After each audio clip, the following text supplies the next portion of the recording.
This is an ABC News special report. President Trump on the last leg of his tour of Asia, facing backlash from 8,000 miles away. The president shaking hands with the controversial leader of the Philippines, President Rodrigo Duterte, accused of many human rights violations. President Trump trying to clarify his comments about Russia's meddling in the U.S. election. Whom does he believe? Vladimir Putin or America's intelligence agencies? And all of this coming as the war of words is reignited between the president and North Korea's Kim Jong-un. ABC's chief White House correspondent Jonathan Karl is traveling with the president. Protesters faced off with riot police today in Manila, carrying signs reading "Ban Trump" as water cannons blasted the crowd. It's the final stop on the president's nearly 2-week-long trip to Asia.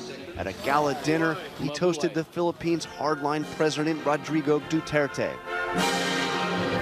In Vietnam, the president met briefly with Russian President Vladimir Putin. He said among the topics they discussed was Russian meddling in the election. I believe that he feels that he and Russia did not meddle in the election. As to whether I believe it or not, I'm with our agencies, especially as currently constituted with their leadership. U.S. intelligence agencies have concluded that Russia did meddle in the 2016 election and that Putin ordered it. Earlier on Air Force One, the president describes Putin's words this way. "Every time he sees me, he says, 'I didn't do that.' And I really believe that when he tells me that, he means it." He also called the former heads of the top 3 intelligence agencies, the CIA, the DNI, and the FBI, quote, "political hacks." Today, the former director of the CIA said President Trump is giving Putin a pass. I think it demonstrates to Mr. Putin that Donald Trump can be played by foreign leaders who are going to appeal to his ego and to try to play upon his insecurities. On Twitter, the president dismissed his critics. When will all the haters and fools out there realize that having a good relationship with Russia is a good thing, not a bad thing? We have to get to work to solve Syria, to solve North Korea, to solve Ukraine, to solve terrorism. And, you know, people don't realize Russia's been very, very heavily sanctioned. He also took on North Korean dictator Kim Jong-un, tweeting, "Why would Kim Jong-un insult me by calling me old when I would never call him short and fat? Oh well, I try so hard to be his friend. Maybe someday that will happen." The president was asked if he really thought he could become, quote, "a friend of Kim Jong-un." That might be a strange thing to happen, but it's certainly a possibility. If that did happen, it would be a good thing for, I can tell you, for North Korea. But it would also be good for lots of other places, and it would be good for the world. Friends with Kim Jong-un. Okay, we'll have to see if that ever happens. Jonathan Karl joins us now from Manila, where the president is set to have his first formal meeting with President Duterte in a few hours. Human rights groups say the Philippines leader has backed the illegal killing of more than 7,000 of his own people in the country's drug war. Is that likely to come up, John? White House officials say it will come up, that the president will bring up that and other human rights issues. But they've also said that President Trump has a, quote, warm rapport with Duterte, and the president seems quite proud of his relationship with the Philippines president. So I frankly can't see this being a major topic of discussion for President Trump. Jonathan Karl leading us off tonight from the Philippines. This is an ABC News special report. Some late-breaking developments this morning out of Asia, where the president is on his overseas trip. Look at this picture of President Trump shaking hands with Russian President Vladimir Putin. Trump says he asked Putin about Russian meddling in the 2016 election, that Putin denied it, and that he, Trump, believes Putin means it when he issues these denials. ABC's chief White House correspondent John Karl is in Da Nang, Vietnam, covering it all. John, good morning. Good morning, Sarah, and welcome back. The president says he had, in fact, 2 or 3 very short conversations with Putin, with whom he says he has a very good relationship. Shortly before arriving in Hanoi, Vietnam, President Trump told reporters aboard Air Force One that he again pressed Vladimir Putin about Russian interference in the election that he won. He said he didn't meddle. Trump said, "I asked him again. You can only ask him so many times. Every time he sees me, he says, 'I didn't do that.' And I really believe that when he tells me that, he means it. I think he's very insulted by it, which is not a good thing for our country." The latest Trump-Putin encounter took place right after a lunch with the leaders of 21 countries in the Asia-Pacific. Just days ago, the president said he wanted to talk about getting Putin's help dealing with North Korea. But a senior White House official tells ABC News the discussion was mostly about Syria, the two agreeing to commit to a peaceful solution to the country's civil war. Vietnam is the fourth country on President Trump's marathon first trip to Asia. He arrived talking tough on trade. We are not going to let the United States be taken advantage of anymore. I am always going to put America first, the same way that I expect all of you in this room to put your countries first. And while in China, the president had nothing but warm words for China's president. My feeling toward you is an incredibly warm one. As we said, there's great chemistry. Here in Vietnam, the president announced he would no longer tolerate the kind of trade practices China has long been criticized for. We will confront the destructive practices of forcing businesses to surrender their technology to the state and forcing them into joint ventures in exchange for market access. For his part, Putin spoke to reporters after the meeting and said that he complimented Trump, saying he was, quote, a well-brought-up person, comfortable at communicating, but he said that relations between the United States and Russia are, quote, at a state of crisis. Sarah and Dan? John, thank you. This is an ABC News special report.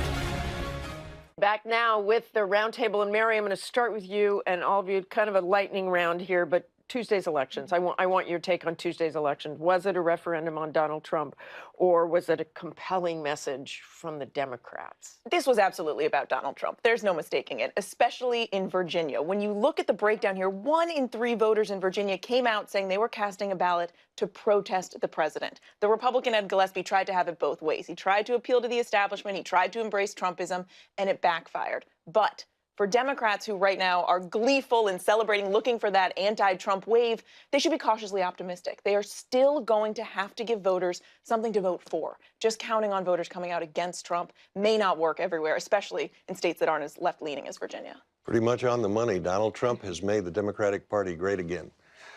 He's unified it and given it intensity at the polls, much like Barack Obama unified and intensified the Republican Party. Ed Gillespie actually got out the Trump vote. He met all the Trump targets or exceeded them, and it still wasn't enough because he lost women in the suburbs, a huge Democratic feminist surge. And if you look ahead at 2018, those Republican districts that Hillary Clinton won, 23 of them, the House is in play. Okay, Mark, and I want to switch overseas here, and we saw the president on Russia, his comments on Putin. What do you think about what he's saying about Russia? Oh, it shows how dramatically the Republican Party has changed. Ronald Reagan, the Republican archetype, the icon of the party, his policy toward Russia was trust but verify. Donald Trump's policy seems to be trust. Hey, listen, Putin said that they didn't do it, so they didn't do it. And by trust, it's trust Putin, but not his own intelligence apparatus. You know, we just had Veterans Day where we celebrated the sacrifices of our veterans. But our intelligence community puts their lives on the line every day to throw them under the bus and call John Brennan, among others, a political hack. That's just unacceptable. Well, Putin's had that effect on a few presidents, though. Yes, he has. But nothing like that. Nothing like that. And Matt, last word, you got about 20 seconds. What grade would you give the Asia trip? So when I was in elementary school, we'd get 2 grades on each course. One was a conduct grade and one was the grade in academics. So it's conduct grade D. I mean, I think his conduct throughout the trip hasn't been helpful at all in any way in America or across the world. Incomplete on his real grade. He hasn't turned his homework in this yet. I was listening to what Kellyanne Conway said, and about what metric would you use to grade him well on this? If you used a job approval, he has the lowest job approval of any president at this point in time. And if you use the perception of other countries, he's dropped 50 points. Our country has dropped 50 points in confidence in our country since Barack Obama. Thanks very much. This is an ABC News special report. Let's get right to the news, though, and we begin with President Trump overseas. Shortly before we came on the air, the president tweeted out this picture of Air Force One after touching down in the Philippines. Before his arrival, protesters swarmed the U.S. Embassy and were repelled with water cannons. Quite a scene there. While in the Philippines, Trump is going to meet with the controversial President Rodrigo Duterte, who's accused of ordering illegal killings in that country's drug war. Trump has told Duterte he's doing, quote, an unbelievable job on the drug problem. The upcoming meeting comes on the heels of Trump walking back comments in which he seemed to side with Vladimir Putin over America's intelligence agencies about the question of Russia meddling in our elections. It also comes after President Trump ramped up his war of words with Kim Jong-un of North Korea, calling him short and fat. ABC's chief White House correspondent, John Karl, is traveling with the president this morning. John, good morning to you. Good morning, Dan, and good morning, Sarah. After saying just yesterday that that he thinks that Vladimir Putin truly believes it when he denies that Russia interfered in the election, today the president said that he accepts the findings of U.S. intelligence agencies, which have concluded that Russia did meddle and that it was Vladimir Putin who ordered it. At a joint press conference with the president of Vietnam, President Trump was asked point blank who he believes: U.S. intelligence agencies who say Russia meddled in the 2016 election, or Vladimir Putin, who denies it happened. I believe that he feels that he and Russia did not meddle in the election. As to whether I believe it or not, I'm with our agencies, especially as currently constituted with their leadership. The current leadership of the U.S. intelligence agencies have said definitively that Russia did interfere and that Putin himself ordered it. The president says he accepts their findings, but he wants to move on and work with Putin rather than punish him. What he believes is what he believes. What I believe is that we have to get to work, and I think everybody understood this that heard the answer. We have to get to work to solve Syria, to solve North Korea, to solve Ukraine, to solve terrorism. And, you know, people don't realize Russia's been very, very heavily sanctioned. Just yesterday on Air Force One, the president said he briefly discussed election meddling with Putin yesterday at a multi-nation summit here in Vietnam. Every time he sees me, he says, "I didn't do that," the president said. And I really believe that when he tells me that, he means it. That didn't sit well with Senator John McCain, who responded, quote, "There's nothing America first about taking the word of a KGB colonel over that of the American intelligence community." On Twitter, the president defended his comments. When will all the haters and fools out there realize that having a good relationship with Russia is a good thing, not a bad thing? From here in Vietnam, the president also tweeted about North Korea, taunting dictator Kim Jong-un, saying, "Why would Kim Jong-un insult me by calling me old when I would never call him short and fat? Oh well, I try so hard to be his friend, and maybe someday that will happen." The president was asked if he really meant that. Could he become, quote, a friend of Kim Jong-un? That might be a strange thing to happen, but it's certainly a possibility. If that did happen, it would be a good thing for, I can tell you, for North Korea, but it would also be good for lots of other places, and it would be good for the world. So certainly it is something that could happen. I don't know that it will, but it would be very, very nice if it did. The president also had some choice words for those who were the top 3 intelligence officials when he became president, calling the former heads of the FBI, the DNI, and the CIA, quote, political hacks. Now, these are individuals who have long careers in national security and have served both Democratic and Republican administrations. Sarah, Dan? Thank you, John. This is an ABC News special report. Let's bring in counselor to the president and one of his top advisors, Kellyanne Conway. Her voice among those advising Donald Trump as he decides whether to reject Roy Moore. And good morning, Kellyanne. The Washington Post story is now 3 days old. You've had time to digest it, time to look through it. Do you have any doubt about the veracity of those accusations? I said very early in this process that the conduct as described should disqualify anyone from serving in public office, and I'll stand by that. The president and others in the Republican Party have made clear that if the allegations are true, this man should step aside. But I've gone farther than that, and I've reflected something the vice president said as well, which is everybody should know that conduct is disqualifying. And Mr. Moore has denied that conduct. I think you've got other people out there talking about what did or did not happen many years ago. But that goes back to that if we prove this conduct, then he should leave. What is it that has to happen now for you to go into he should step aside? Well, the one thing I will say is that the president also is not as focused on this as he is his major 13-day trip abroad. And so he made a statement, he's sticking by that statement, but he's not being briefed on this bit by bit because he is very focused on new trade agreements. He's very focused on global cooperation against a nuclearized North Korea. He's very focused on combating terrorism. And we'll get to that. And we'll get back to that. But let me ask you again, do you have any doubt about the veracity of the accusation? Martha, I only know what I read, and I take very seriously allegations like this, particularly when they involve somebody who happens to be one of my daughter's ages. I take this seriously. I've tried to be a very loud voice for a very long time. So you believe the accusers? Sexual impropriety. I know what I read. I don't know the accusers, and I don't know Judge Moore. But I also want to make sure that we as a nation are not always prosecuting people through the press. He has denied the allegations. I've read the stories. I've heard not the testimony and the evidence, but what people are saying publicly.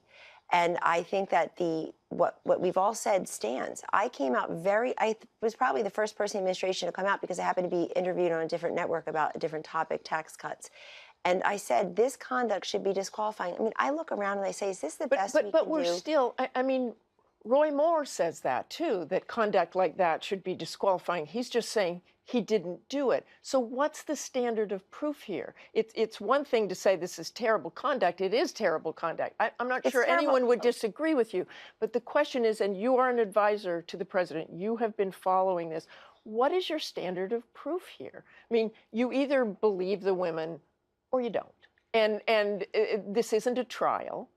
Well, you said it best. It's not a trial. What do you mean the standard of proof and the evidence? I mean, what does it take for you to say he should resign? What has to happen before you would advise the president to say Roy Moore should step aside? The president said he should step aside if the allegations are true. So where does the if lie? But Martha, hold on. I want to broaden this conversation. It would be a very dangerous precedent for any of us, for any person in this country, to just be cast aside as guilty because of press reports. This is a democracy with a constitutional system that allows us to have a process. So if we're not in trial here, I only know what I read, and what I read is very disturbing, and what I read offends me greatly as a woman, as a mother of 3 young girls. Understood, but what you're saying essentially is maybe those 4 women are lying? No, I didn't say that. We had 4 women who the Post Martha, came to. I didn't say that. I didn't say that.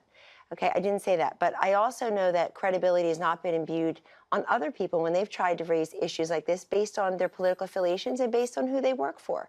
And we know that. There were many accusers over the years. There was much evidence against a former president and very little coverage of that, respectfully.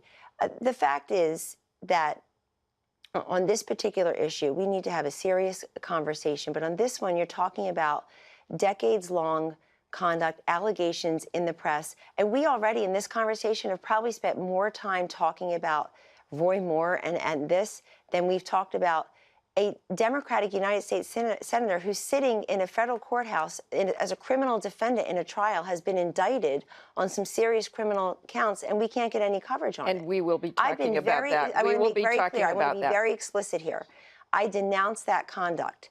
And if the allegations are true, he should step aside. And if the allegations are true about a lot of people, they ought to step aside. And some of them are probably holding office right now. Let me tell you what Mitt Romney tweeted this Friday. He said, "Innocent until proven guilty is for criminal convictions, not elections. I believe Lee Korfman. Her account is too serious to ignore. Moore is unfit for office and should step aside." So let me ask you one more question on this. Do you believe Lee Korfman? I don't know Lee Korfman. I believe that both sides are alleging different things. You're asking me. So that means it goes nowhere. No, that's not true. That is not true. How does it go somewhere? But you're also asking me on behalf of the White House and the president to make a judgment about something when he's on a 13-day trip and spoke very explicitly, as has the vice president, as have I, and as have other top advisors. Let me say it one last time. The conduct as described is not just offensive and disgusting. It disqualifies anyone who's done it from holding public office. So let me go a little step farther. If there's anyone currently in public office who's behaved that way to any girl or any woman, maybe they should step aside, because in a country of 330 million people, we ought to be able to do better than this. I tried to raise this issue a year ago on October 9th. I said explicitly that I had been a victim of people in power, and nobody took me seriously. And you know why? Because of who I worked for, of whose campaign I was managing. I tried to have this conversation a year before everybody else. You want to have this conversation, everybody? Let's have it, but let's be honest about it. It goes far beyond one article in a newspaper. It's in most workplaces. Let me just, I want to move on to Russia, Kellyanne, but let me say again, there are 4 women who were named and 30 witnesses corroborating it. And they should have their day. They should speak up. I think they did speak up. Right, they should speak up and they should have their day. The rest of it, you're asking me about political strategy and ballot access in the state of Alabama. That's up to Alabama. I cannot emphatically say enough what I think of the conduct. It's hard to even read these articles. I know, but you also can't say whether you believe the accusers or not. You just can't. You're not going to go that far. So let's move on to Russia. I want to get some clarity on President Trump's position on Russia and election interference. He said Saturday on Air Force One that every time he sees Vladimir Putin, Putin says, "I didn't do that." And I really believe that when he tells me that, he means it. He tried to clarify that in a press conference overnight. Let's listen. I believe that he feels that he and Russia did not meddle in the election. As to whether I believe it or not, I'm with our agencies, especially as currently constituted with their leadership. I believe in our intel agencies, our intelligence agencies. Those two statements seem to contradict each other. Which is it? No, it's what I can't imagine the president could be more explicit. He said yesterday, as he said today, that when President Putin says it, President Putin means it.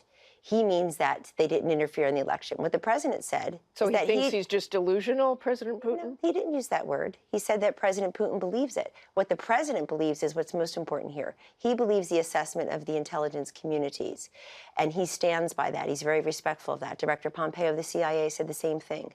And so this president has formed his judgment about that issue based on the intelligence communities in this country. And he also, the president is not the chairman of the Board of Elections in this country. He's the president of the United States. He wants to deal with President Putin and other world leaders, as he is for 2 weeks right now, Martha, on major issues like global security, on trade perhaps, in other countries, on combating ISIS, on a nuclearized North Korea. Most Americans watching this show and everywhere in this country right now appreciate having a strong leader who's willing to take his counsel from along with the international community and put the case right to North Korea and say to Putin and say to Xi and say to Abiy and say to others, and Moon, join with us in making sure the nuclearized North Korea. Let's talk about what else he said about North Korea. President Trump tweeted this yesterday from Vietnam. Why would Kim Jong-un insult me by calling me old when I would never call him short and fat, which is apparently trending on Twitter right now? Oh, well, I tried so hard to be his friend. And maybe someday that will happen. How is that helpful? I think the whole trip is very helpful. I believe that you have to ask the leader of North Korea. How is that helpful? Martha, what's helpful in full context is a 13-day trip where the president is very focused on global security and combating terrorism, and most importantly, containing a nuclearized North Korea. North Korea is everyone's business. This man's been on the job for 9 or 10 months. We inherited a mess, including a nuclearized North Korea, including the Iran deal, including many hotspots around the globe that he is trying, when he's here at his desk and when he's abroad on these trips, he's trying to make better on behalf of everyone. And you think name-calling is helpful? Calling somebody short and fat? I think that was the president just responding the way he does to somebody who insulted him first. But I look at the full context of his entire trip and everything that he's trying to do. I think it's been an incredibly successful and inspiring trip for those who care about North Korea not being nuclearized, for those who care about free trade in this country, for those who care about trade agreements that don't keep screwing Americans and American workers, for those who care about Syria and what happens with China. I mean, what this president's been able to do with leaders around the world. The cooperation is up. They've announced big new deals here, which affect American workers and American interests. And that, plus the tax cut that we're going to get very soon, I think it's why you see the stock market and consumer confidence at all-time highs. People like what they see. Okay, thanks very much, Thank you. Kellyanne, for joining us.